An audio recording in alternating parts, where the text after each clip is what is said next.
So this is how you connect an impact sensor on a large format printer. So your impact sensor will be like this, then you connect your red in the center, then your black to your right, then you do the very same thing for the other one on that other side. So once you're done, just push it back in and make it fit nicely, then use those two screws to secure it there.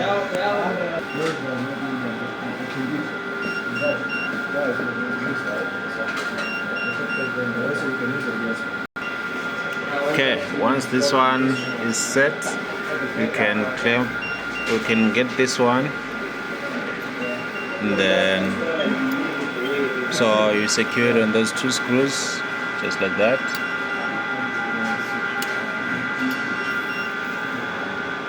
Okay, and then you secure those screws as well. So before you tighten it, make sure you adjust it so that it's not scraping on the media. So when you find the perfect spot, you can then start adjusting on that last screw. So once this part is done, all you need to do is come to the top on the carriage board and plug this one on the second port, just like that.